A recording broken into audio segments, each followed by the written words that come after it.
ski alpinisme, la Pierramenta, le marathon des cimes s'est déroulé la semaine dernière dans les Alpes. Une course mythique à laquelle ont participé cette année 4 équipes alsaciennes. Pour le magazine de la rédaction, David Marcelin et Jérôme Gossi ont suivi ces skieurs amateurs passionnés de montagne. Regardez.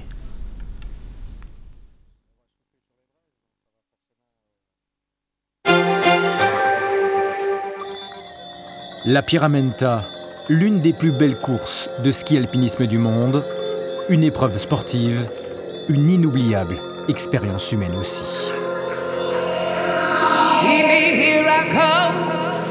Ça prend vraiment au cœur.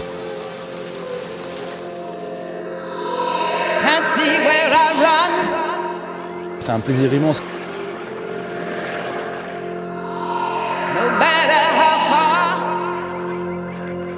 C'est vraiment un esprit différent.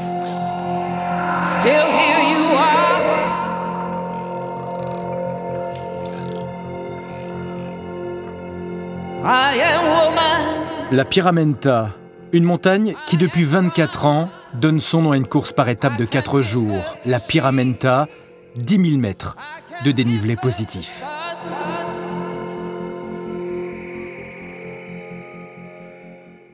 Arèche-Beaufort, situé au cœur de la Savoie, veille du départ, salle de briefing de la course. Les concurrents de cette édition 2009 viennent retirer leur dossard et procéder au contrôle de leur matériel. Les meilleurs mondiaux sont présents et parmi les 167 équipes inscrites, 4 duos alsaciens, dont celui formé par Florent Malaisé, 29 ans, et Laurent Muller, 34. On est premier d'une liste, c'est bien. Il faut que ça reste en haut. Ensemble, pour la seconde année consécutive, ils n'ont qu'un seul objectif, aller au bout de cette aventure. C'est le dossard de la Pierramenta, c'est précieux.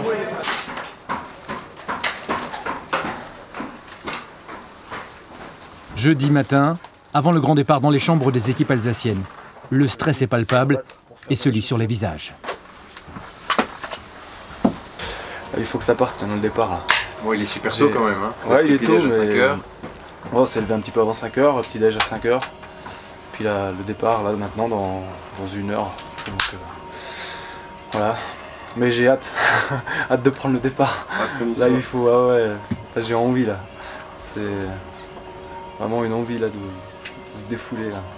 Le stress commence à monter un petit peu. Et puis, je pense qu'avec l'échauffement, on va retrouver les sensations. Et puis, on verra bien. Hein. Dans 1 heure, on saura où on en est.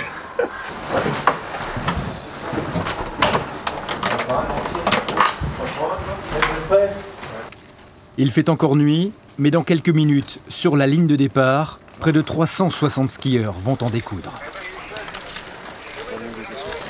Eric et Thomas composent la seconde équipe Speck Sport. À 44 ans, Eric est le plus expérimenté des Alsaciens. Il va disputer sa 13e Pierramenta. On est assez serein. Et puis, de toute façon, nous, on a laissé le chrono à la maison, alors on les laisse un petit peu filer et on se fait plaisir.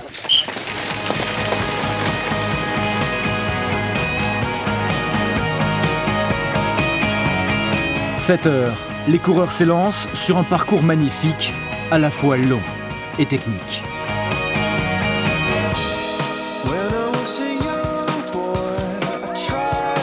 En 4 jours, 15 cols à franchir, 10 km à grimper à peau de phoque ou les skis dans le dos. Et des descentes vertigineuses dans des champs de poudreuse.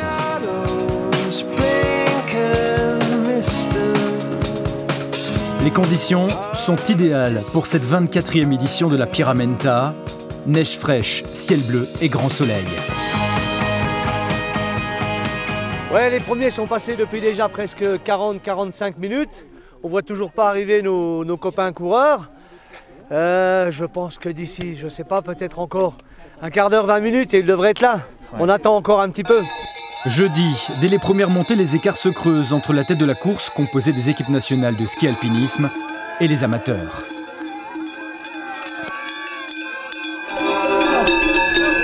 Comment ça se passe? Ouais, j'ai pris à mon départ, j'ai attendu un peu Laurent là, mais c'est bien, il est bien là. On va essayer de continuer sur ce rythme. Et les mecs devant, ils cavalent comme des avions là. Allez, allez. Vendredi, Au menu des festivités pour la seconde étape, 28 km et 2785 mètres de dénivelé positif. Un passage rapide à travers le village d'Arèche et la course peut gagner la haute montagne. Le tracé les conduit jusqu'au col de Miraillé, le point culminant de la course. Le parcours est tellement exigeant, les organismes sont soumis à rude épreuve.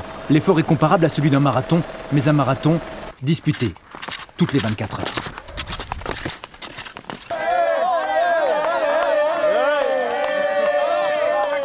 Dans la montée d'avant, j'ai vomi comme un chien, j'étais malade. C'était dur de me refaire là. Et maintenant ça va beaucoup mieux, c'est un peu Laurent maintenant qui a un peu des difficultés. Donc il arrive là. Mais oh punaise, qu'un quart d'heure de galère à se poser des questions si on va pouvoir continuer. Je ne pouvais plus avancer. Ouais, c'est bon. Allez, tu y vas, hein? Ouais. Allez. Je vais attendre le collègue, il arrive là. Comment c'est Laurent? Laurent, c'est comment? Bah, vivement la fin. 154. Le défi, relevé par tous ces coureurs, est impressionnant. 4h55 de course pour Eric et Thomas lors de cette seconde journée. Loin, très loin des meilleurs. Mais pour Eric, la performance est d'autant plus remarquable qu'il ne devait pas prendre le départ, gravement blessé en fin d'année dernière. 79, c'est le Français Eric Julien, Thomas Krebs. Spexport à l'arrivée. Le 8 novembre, exactement, je me suis cassé le côte du fémur. En vélo, je fais un petit clin d'œil à mon chirurgien. Qui n'était pas pour que tu participes? Ouais, il m'avait donné le feu orange clignotant. Ben, je pense pour lui ça a dû être terrible parce que même pour moi c'était difficile de skier sur la retenue. Je skiais un peu derrière pour le protéger avec les autres skieurs qui déboulaient dessus, mais c'est énormément de mérite. Alors, pour tenter de réparer ses corps marqués par la fatigue et les efforts à répétition, ils passent tous entre les mains de Fabrice, l'Alsacien, et le kiné du club de basket de Gries-Oberhofen. Il y a beaucoup de casses là ou pas, de jours d'épreuve? En fait, chez lui, il y en a particulièrement beaucoup, surtout sur son côté gauche, étant donné qu'il a quand même 3 vis dans la hanche depuis combien de temps? Depuis début novembre, donc ça fait depuis même pas 5 mois. Ce qui fait qu'il compense beaucoup sur sa jambe droite, il essaye d'esquiver l'appui à gauche, surtout dans les descentes comme il y a aujourd'hui, qui sont quand même vachement techniques. Donc ce qui fait que ça crée plein de tensions musculaires tout autour de sa hanche, quoi. Donc on essaye de soulager tout ça. La dernière descente, il y a un gars qui nous a dépassé 4 fois. On est arrivé en bas avant lui.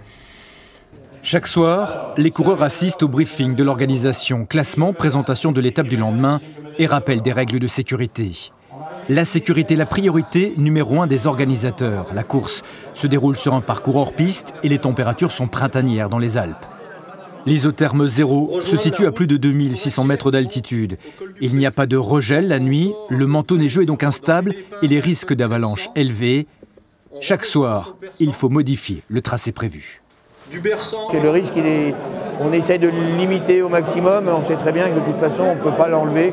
On est en montagne, dans un domaine hors piste, c'est pas sécurisé tous les jours, c'est sécurisé une fois dans l'année pour notre course. Donc c'est vrai qu'on envoie des gens dans des endroits qui peuvent être dangereux.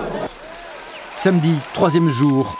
Sans aucun doute, l'étape la plus difficile de la Pyramenta, mais la plus belle aussi, l'ascension d'une partie du Grand Mont avec le Mont Blanc en toile de fond. Depuis 4h30 du matin, 3000 spectateurs sont montés à peau de phoque pour encourager les coureurs tout au long du parcours. Les 80 bénévoles veillent aux côtés de la gendarmerie à la sécurité des coureurs et du public. Les risques existent dans certains secteurs de la course, et notamment ici entre le col de la Forclaz et l'Antessine. André, bloquez tous ceux qui sont derrière lui. Redescendez, vous n'avez rien à faire. On ne peut pas trop leur reprocher d'encourager les coureurs, mais ça va arriver un jour où on ne pourra plus faire des courses comme ça à cause des gens qui prennent trop de risques sur le parcours. Hein. Vous voyez, ils montent sur les arêtes où ils ne devraient pas aller, quoi.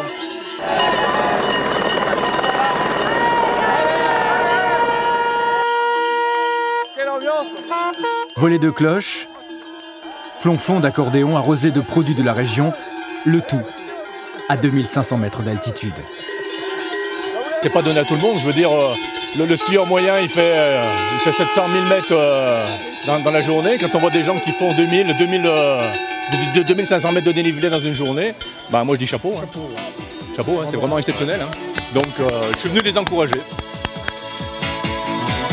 Les supporters savourent et les amateurs, eux, dégustent. 21 km, dont 2550 mètres de dénivelé positif. Une troisième étape très technique, rythmée par ces 2 longs passages à pied sur des arêtes.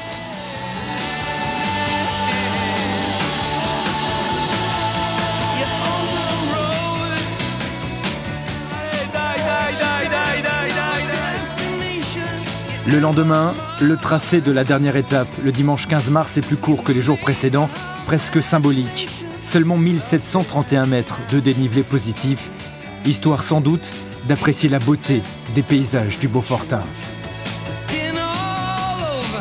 Les Alsaciens du team Speck Sport terminent cette 24e édition de la Pyramenta, exténués mais heureux d'avoir partagé ces moments de douleur et de bonheur, car la Pyramenta, c'est ça, c'est avant tout cela.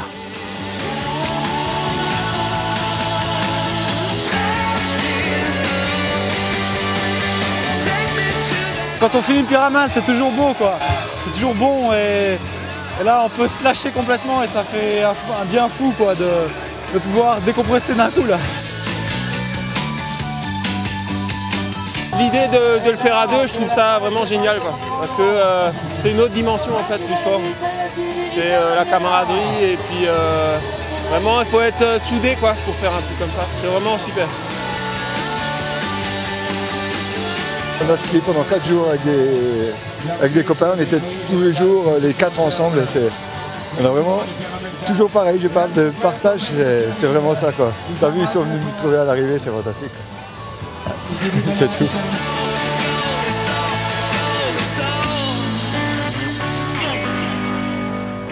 C'est 4 belles journées, je veux dire, c'est 4 journées qui nous portent tout le reste de l'année.